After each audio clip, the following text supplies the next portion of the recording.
A gente falou então do funil de venda e das etapas de venda, né?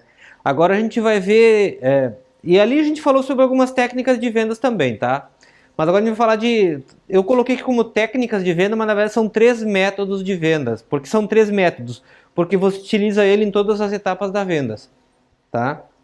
Então é um método que vai contemplar todas as etapas, as 4 etapas básicas da venda, assim, né? Então, o primeiro método é IES, eu chamei de IES, tá? Eu não sei o nome dele, eu inventei esse nome. O segundo é SPIN e o método AIDA, tá? O SPIN e o AIDA a gente já comentou alguma coisa, esse outro aqui vocês vão ver a primeira vez agora. Vamos começar aqui então. Na verdade, esse método, ele foi desenvolvido em 1988, né? Não é algo muito novo, tá? É antigo, assim. E esse é o nome do cara, Adolphe Moynier, que ele fez esse método acompanhando vendedores de alta performance. Ele começou a acompanhar uma equipe de vendedores que uns vendiam bem e outros não vendiam bem. Ele começou a acompanhar para ver o que ele encontrava de diferente nos que vendiam em relação aos que não vendiam, né? Por que uns vendiam, por que outros não vendiam? E ele identificou 6 atitudes, 6 comportamentos nos vendedores de alta performance que ajudavam eles ou que proporcionavam que eles tivessem bom resultado nas vendas. Simplificando as 6 atitudes em três passos, né? Primeiro passo é imitação, tá? Que é do I, né? Do IES. O que é imitar?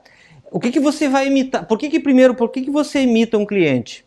É para criar conexão, para criar rapport. Tá? Por exemplo, se você tem um comportamento, uma atitude similar ao do teu cliente, ele vai achar que ele vai ter a sensação de que você é uma pessoa confiável, que dá para confiar em você. Por quê? Porque nós somos parecidos. Como nós somos parecidos, então você é confiável. É mais ou menos essa ideia que trabalha no nível inconsciente com o cliente. E o que você vai fazer em termos de imitação, né? Não é aquela imitação tipo o pessoal faz aí do Alô Lombardi, coisa assim, né? É uma imitação discreta, né? Você pode imitar os gestos do cliente, ou seja, os movimentos que ele faz.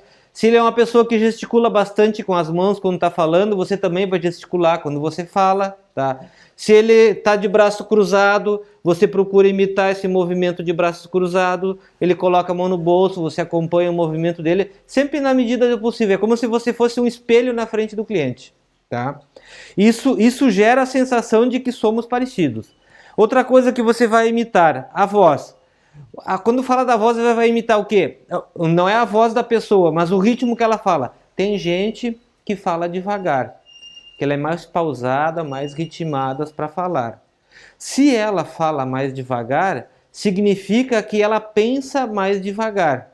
Não é que ela é lerdinha, o processo de pensamento dela envolve mais itens, por isso que ele fica mais lento, tá? Então, a pessoa que pensa mais rápido, ela toma uma decisão e acelera mais rápido. Então, você pode imitar o quê? Esse ritmo de fala, tá?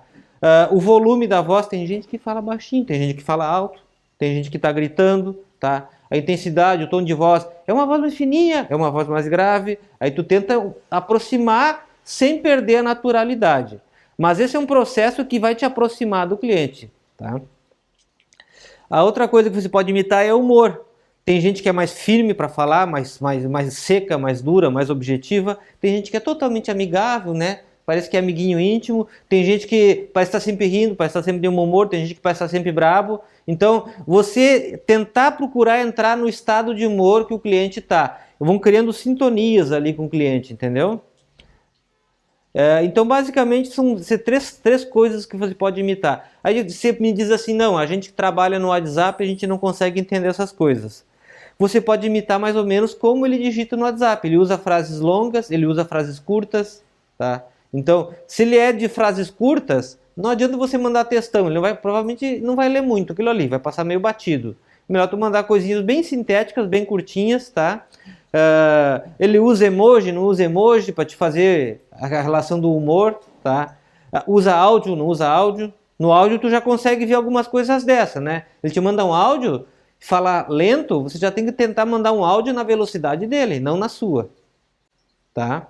Para que ele consiga sintonizar contigo, criar sintonia. Então, na visita presencial, isso influencia bastante, né? Aqui um exemplo, ó.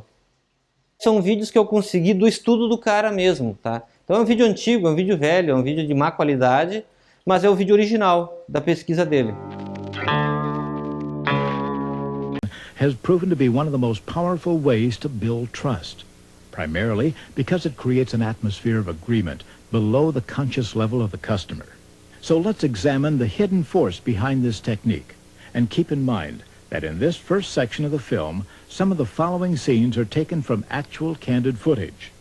For instance, notice how this saleswoman matches or mirrors body movements to that of her customer. First, watch the customer's hand move into his pocket. Now see how the saleswoman's hand moves into her pocket. A seemingly simple move, instinctively done, that builds a bond between them, below the conscious level. Here the customer gestures, and then so does she. And little by little, she gains his trust by making him feel comfortable, by creating an atmosphere of agreement that subtly says, we're alike. Now notice how in this case, the salesman on the left is careful not to mock or mimic the exact movements of the customer. Instead, he closely matches what the customer is doing. So when the customer makes this obvious move, the salesman follows with one that is less obvious. The same subtle mirroring action is true for this salesman on your left. Every move this salesman makes appears as natural and subtle as the next. And the image he creates as he uses this technique is one of sincerity, credibility, and trust. There are times, however, when the simple act of matching someone's body movements happens so quickly or subtly, we need to watch it in slow motion to be able to see it. First, watch the customer on your right. Notice how she crosses her legs, closes her hands, and taps her fingers together. Now, watch the salesman. He crosses his legs and puts his hands into a position that's similar to hers. But now, watch his fingers as they start tapping together. Without realizing it, this salesman even matches the tempo or rhythm of his customer's tapping motion. Dr. Moyne's research has shown that the customer isn't aware of this on the conscious level, but subconsciously, she senses that this salesman is trustworthy, that he is genuinely interested in helping her make the best buying decision. And watch how this saleswoman matches body movements in almost perfect harmony to that of her customer. First of all, keep an eye on the customer's hand movements. Notice how he moves his hands out and away from his body. She's so closely in step with this customer that when he starts to bring his hand back in, she automatically brings her hand in at the same time he does. And again, she moves her hands in perfect sync with his. She even nods her head in harmony with the up and down motion of his hands. And notice how their eyes are even in sync. She continues to match him with subtle movements and gestures that subconsciously say, I'm like you. We're in sync. You can trust me. In fact, subtlety is probably the key factor in matching body movements. Obviously, if you're not careful, you can overdo it. As you can see, exaggerated or exact mirroring can be perceived as insincere or even insulting. So as a rule, when you're mirroring someone's body movements, remember to underplay rather than overplay. If you want to see how your customer feels about you and what you're saying, try this. After you match body movements for a period of time and feel you have established rapport, try switching your position to one different from your customer's. Then watch the reaction that follows. If the customer starts to mirror your movements, then you know they are probably receptive to what you have to say and wish to maintain the relationship. We all want our customers to trust us and feel that we really do understand and care. Matching body movements is one way you can do this. It's a technique that can help you create a sense of oneness with your customers by showing you're like them, and that's a deep need we all have. Dr. Moyne's research shows that in this technique, the salesperson will listen to the tone of voice, volume, rhythm, and speech rate of the customer.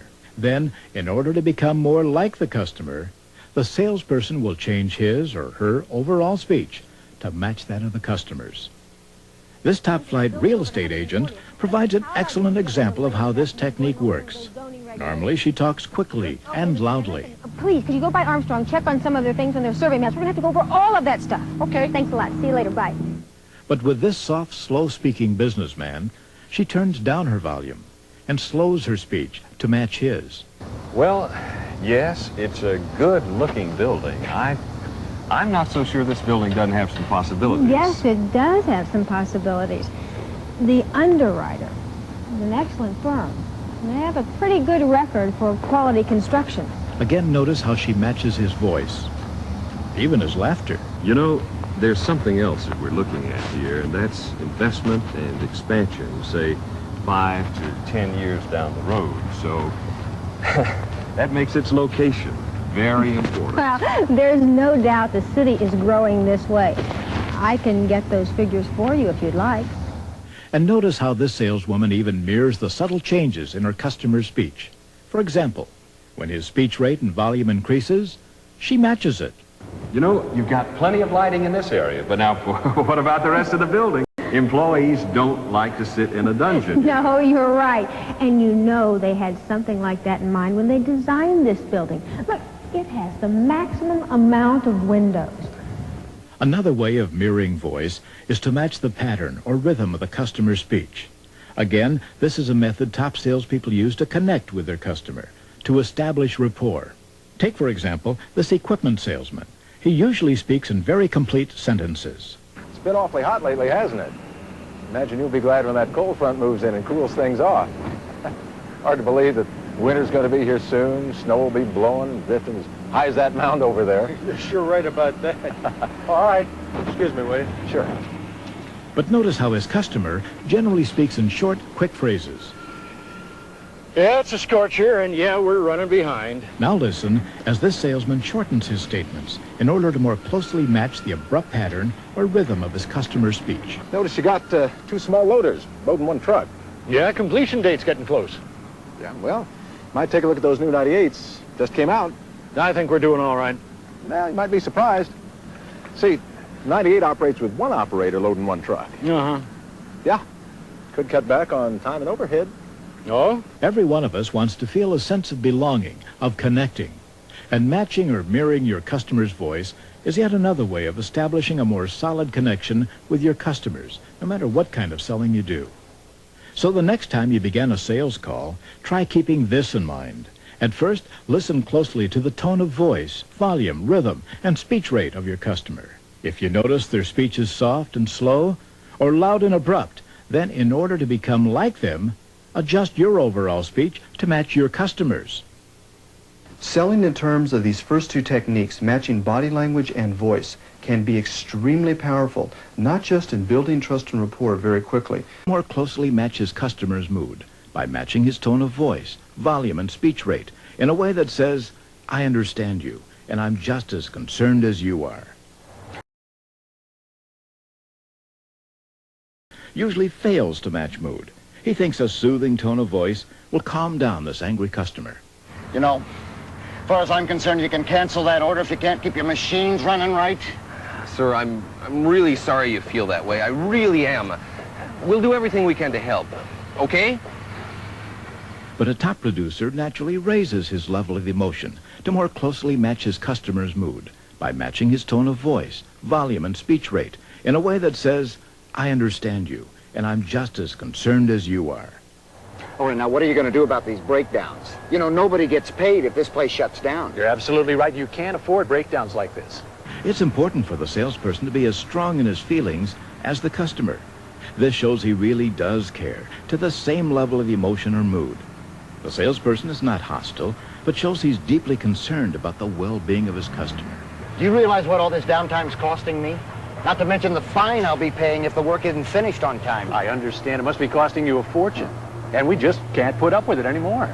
Look, until we identify what's causing these breakdowns, I'm seeing to it personally that your situation is given top priority. And to build a more solid connection, this salesman continues to match the customer's mood. You know, I let you design this package because I thought you knew what you were doing. I'm beginning to think I was wrong. You know, you have every reason to feel this way. We really haven't solved the overload and vibration problems. But, you know, I think I have a way that we can start solving this problem right now. Well, what do you got in mind? When the salesperson senses the customer is starting to calm down, he can lead him to a less hostile frame of mind. Now, I'd have to check it out. But what if we can get our service manager or one of our top factory people out here first thing in the morning? Well, The salesman knows how to help dissolve anger and rebuild trust by first matching the customer's tone of voice, volume, and speech rate. And second, by matching the customer's mood or level of emotion. Remember, matching mood says to a customer, I feel the same way you do. Emparelhar é outro ponto. O que é o emparelhar? Isso está mais relacionado com o que tu falou. São verdades óbvias. Então, você fala coisas óbvias que o cliente concorde, tá? Ah, essa localização é boa, tá? Esse bairro é legal, a pessoa vai concordar, se ela já está olhando ali porque ela gosta, né? Então você vai falar coisas onde você consiga trazer, obter a concordância da pessoa, tá? Por quê? Para ela se acostumando, inconscientemente, ela se acostumando a concordar contigo, tá? Então, se ela, tem uma pesquisa que fala isso, que a cada 5 verdades seguidas gera credibilidade. Então você fala coisas que são obviamente simples e verdadeiras para que ela simplesmente concorde, entendeu? E a outra coisa também no emparelhar aqui que a gente trabalha é a ideia de concordar com as objeções. Ou seja, quando um cliente te coloca uma objeção, você não refuta a objeção. Não se opõe a ela. Você concorda com ela. O exercício é concordar com a... Aqui tem um ponto interessante. Ele pode estar falando o maior absurdo. Você concorda com a objeção não no sentido de dizer que ele está certo. Você concorda... uma maneira de entender se concorda. Do ponto de vista... Olhando do ponto de vista que você está olhando, você está certo. Mas dá para olhar isso aqui com outro ponto de vista. Então você concordou com o ponto de vista dele, mas você está dizendo que você tem outra maneira de olhar para esse negócio. Então, isso te abre a porta para colocar uma outra visão. Tá? Entendeu? Você concordar com a objeção dele não é dizer que ele tem razão. Você concorda com o ponto de vista dele, mas o ponto de vista dele não é o único. Seria essa a ideia do concordar. Tá. Então, é importante concordar com a objeção, que é a maneira que você tem de tratar ela, de você resolver ela. Primeiro, a pessoa está colocando uma objeção. Primeira coisa, não interrompa. Que a gente entra na ansiedade do vendedor de querer responder logo. É um erro. A gente não responde a objeção. Deixa ele falar tudo. E certifique-se como a única. O que é isso? Depois que ele termina de colocar a objeção dele, você pergunta, além desse ponto que impede você de avançar no negócio, teria alguma outra coisa a mais que impediria de fechar negócio? Tá. O que você está fazendo? Você está provocando outra objeção. Se ele tiver outra objeção, já coloca tudo num pacote, depois você responde tudo e a opção que sobra é fechar negócio. Tá? Aí você confirma com ele, então a objeção, você está me dizendo tal coisa, você transforma a objeção dele numa pergunta. Ou as objeções dele você transforma em perguntas. Devolve para ele como pergunta. Ele vai dizer sim. Ou ele vai corrigir a tua leitura sobre a objeção, porque ele pode ter entendido diferente do que ele falou. Tá? E aí você prepara para o fechamento. Ó. Se eu puder lhe mostrar uma maneira de resolver essa objeção, seria o suficiente para você tomar a decisão? Ele vai dizer sim ou não. Aí você vai ver se ele está maduro para a compra. Ele diz, não, mas eu tenho que ver, falar com o meu sócio. Bom, então vamos falar com o sócio, tá? Porque é a maneira de você... Qual é que é a ideia da objeção, de trabalhar com a objeção? De que você resolvendo isso, você fecha negócio. É para isso que serve uma objeção, para isso que uma objeção é útil para o vendedor. Para extrair as demais objeções, para extrair os demais empecilhos, para extrair a objeção verdadeira. Porque geralmente a primeira objeção é uma mentira. A primeira objeção que ele coloca geralmente é uma mentira. É uma historinha para se livrar do vendedor. Sim. Então você tem que qualificá-la como única. Para quê? Para que apareça a objeção verdadeira que está por detrás disso, né? Aí você responde a objeção e parte para o fechamento. Para a sua pergunta de fechamento. Tá. Isso se for possível contornar aquela objeção. Às vezes não é, né? Às vezes não é, então paciência. O teu produto não atende, não consegue resolver o que ele precisa. Paciência. Fazer o quê? Se conseguisse resolver tudo, a gente estava fazendo uma venda por dia, até mais. Tá? E a principal objeção que a gente encontra é preço, né? Preço, como a gente já falou, tem duas possibilidades. Ou é valor, ele acha que não vale o que estão pedindo, ou é orçamento, não cabe no bolso dele. É isso. Então, tem que qualificar a objeção, se é valor ou se é orçamento, quando fala de preço. O famoso tá caro. Aqui tem o vídeo também. You said you want to keep at least $5,000 liquid until you close on your other home. Is that correct? Yes. Again, this is another way of saying we're alike. For instance, highly successful salespeople often use statements of fact in their opening remarks. This helps put the customer in a yes mode as soon as possible. You probably hear this a lot, but you've got quite a collection of artwork in the lobby. Yes, we do. Top producers also use factual statements throughout the sale. This helps maintain agreement with the customer. Now, you said you just moved here from Charlottesville, right? Yes. Even stating simple truisms can help establish agreement, especially when the salesperson shapes the truism to the customer's business. You know, most of the computer chains I talk to today tell me they are facing some really tough times in the computer industry. You know what they're interested in today more than anything else? They're still interested in return on investment. They're still interested in profitability, and they are still interested in being high-tech. In short, putting the customer in a yes mode by stating obvious facts as early as possible helps set the stage for major agreement, the kind of agreement that... For instance, an average salesperson like this one on your right usually tries to fight a customer's objection head-on by arguing against the customer. Look, to be perfectly honest with you, I don't think insurance is the best investment I can make. I can't agree with that, Mr. Jackson. And if you'll just give me a chance, I'll show you how upgrading your policy would really add to your profitability. This type of response often causes a customer to dig in his heels all the harder. I'm sorry. I'm just not interested. But study after study shows that many times one of the best ways to overcome an objection is to agree with it. This lets customers know you respect their opinion, you're on their side, that you both agree on things, even when it comes to the objection. As far as I'm concerned, life insurance is just a poor investment. I couldn't agree more. Life insurance can be a poor investment, especially if you're looking at the initial investment. Would you agree? Well, yes, I would. This statement of agreement disarms the objection and helps regain rapport. It says, we see things the same way, and now the salesperson can work redirecting the objection. Again, life insurance may not be a good investment, but it does have uses you may not be aware of. For example, you indicated earlier saving money is becoming more important to you. And insurance does act much like a savings account with additional benefits. Not only do you save money, but this particular policy will pay you prime interest rate plus. And another thing to consider is that your money can continue to earn on a tax-deferred basis.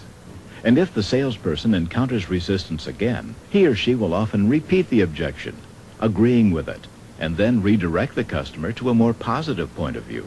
Sure, I can see what you're trying to get at.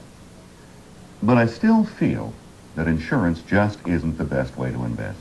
Again, I agree with you. There are investments that may be better. But I think you'll find with this insurance investment, you'll have profitability to the level you say you want. Let me show you what I mean. Agreeing with an objection, repeating it, and redirecting the customer's viewpoint are quick ways of overcoming strong resistance because they help create an atmosphere of agreement, even when it comes to an objection. E a sintonizar, que é o quê? É você se comunicar no canal do cliente. Existem 3 canais de comunicação. Tem pessoas que são mais visuais, tem pessoas que são mais auditivas, tem pessoas que são mais sinestésicas, das sensações. Tá? Como é que você descobre isso? Às vezes pelo vocabulário dela. Tá?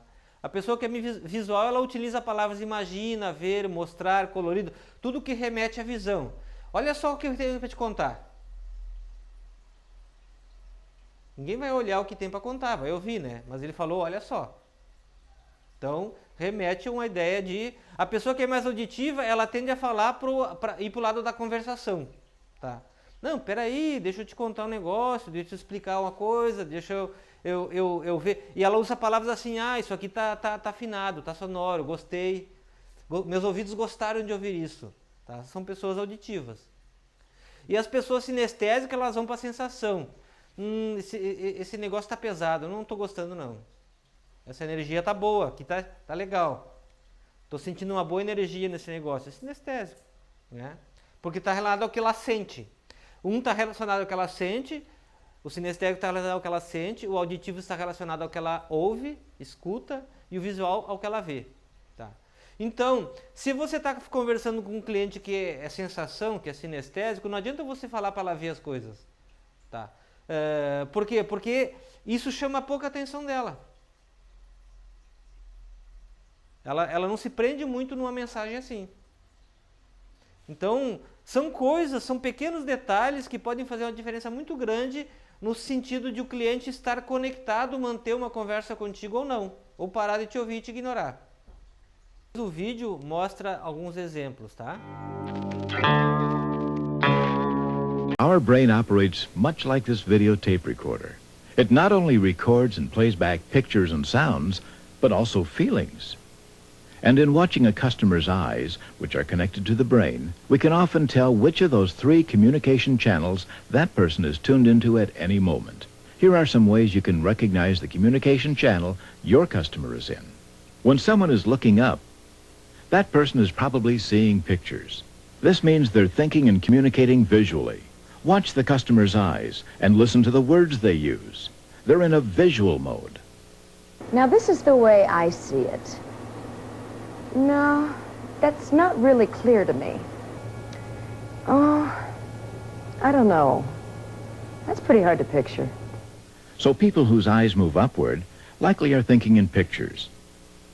Next, if you see your customer's eyes move back and forth, or down to this side, he's tuned into his audio mode and is probably hearing the words playing in his head. This type of customer might also use words that suggest talking and listening situations. For example, well, okay, can you tell me about it? Well, sounds okay to me. Okay, I hear you. So eyes moving back and forth, or down to this side, tell you your customer is listening to the words playing back in his head. And the final position that a person's eyes often move is down to this side. When someone's eyes move down here, they are likely feeling something. They might say something like, I just don't feel comfortable making a purchase that big right now. I'm afraid it just won't cool my room. I've got a hunch this just might be the right way to go. So, when eyes move down to this side, that person is likely thinking in terms of their feelings. So there are 3 channels or modes in which people think and communicate: pictures, sounds, and feelings. But what good is this information to you? First, you must determine whether your customer at that moment is primarily in the visual, sound, or feeling state by careful observation. Okay, I'd like to take a look at that. Yeah, I see what you mean. Then, if you've determined your customer is visual, begin using visual words. So, can you see how this might clearly bring a better return in your investment? Yeah, I can see where it might be better. Now, from what you've just seen, does it look like you might be able to use this particular software? Well, I don't know. Why don't we take another look at it? Okay. With visual customers, you can also stress the visual benefits of the product. Now, some employees like the look of this anti-glare screen. As you can see, it gives off less glare, which makes it a lot easier on the eyes, especially if you're working with it for long periods of time. Mm-hmm. And, of course, the green CRT screens are the most popular. Most of my corporate clients prefer their clearer image. Oh, I can see what you mean. And finally, help your visual customer see your product in his or her mind's eye. You know, all of these units are going to take up quite a chunk of space. Can you picture where you might put them? Oh, let's see. I think that... But what words do you use to sell to sound-oriented customers? You'll want to use words that are more verbal than visual. So watch their eyes. Listen for sound words, then respond with sound-based words. What's the word with these computerized parts they're putting in? I hear that if even something minor goes wrong, you have to bring it back in. Everything's connected to some microchip. Part of what you've heard is true, but let me tell you the rest of the story on that. I've heard a lot of good stuff about the suspension system. Is it really as good as I've heard? Well, I can tell you what I've heard. Audio customers like to hear what other people say. So if you use testimonials about your product, remember this. People who hear sounds as they think need time to listen to the words playing back in their heads.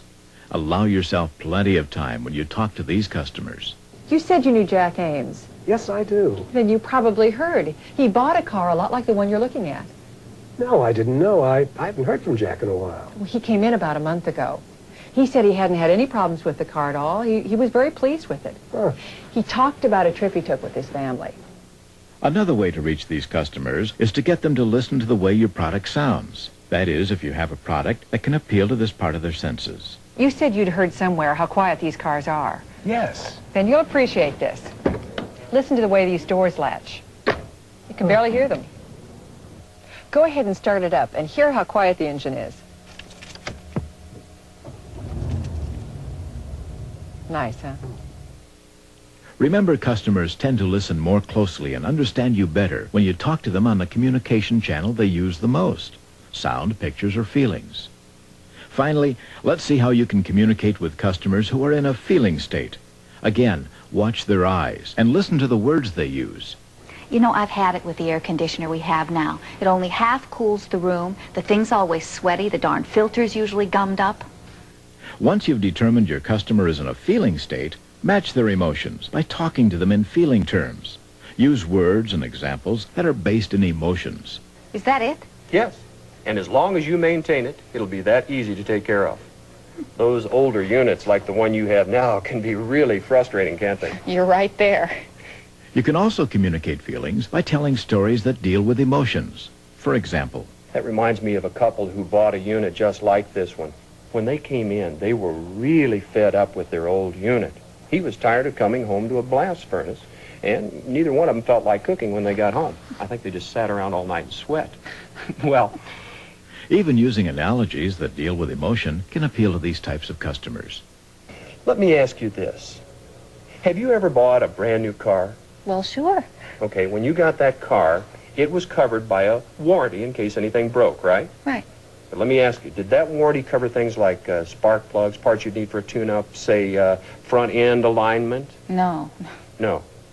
But if those things had been covered by a service warranty, that would have made you feel a lot more secure, wouldn't it? Well, I suppose.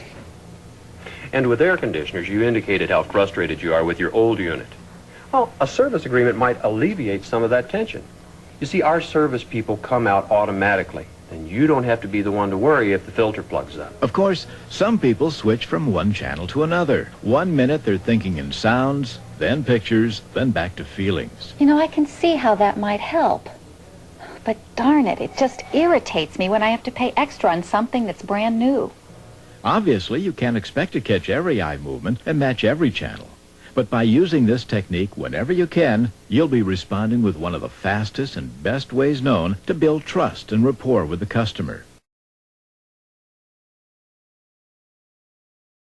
You can use matching or mirroring body movements, matching tone of voice, volume, speech rate, and patterns or rhythm, matching mood, especially when handling difficult or hostile customers, matching with statements of fact and truisms that can bring you and your customer together more quickly, matching objections by agreeing with the customer to disarm resistance and redirect his point of view, and matching a customer's communication channel by responding to eye movements. Eyes up, customers are thinking in pictures. Eyes moving back and forth or down to this side, they're thinking in sounds. And eyes down to this side, your customers are feeling something. Então, basicamente, essa é a técnica do IES. Imitar, emparelhar, sintonizar. Imitar os gestos, a voz, né, o ritmo, o tom e o humor. O humor. Tá? O emparelhar, aí é buscar as verdades óbvias, buscar concordância, né? Ou seja, para você se equiparar em termos de concordância. Nós dois concordamos. Então você busca o que ele concorde, você coloca coisas óbvias, né? Ictus, que se chamam, para que a pessoa diga sim sempre. E depois, quando vier a objeção, você também concorda. Se não discorda, não se opõe à objeção. Então essa é a ideia do emparelhamento. E o sintonizar daí é falar na língua do cliente. Ou ele é visual, ou ele é auditivo, ou ele é sinestésico.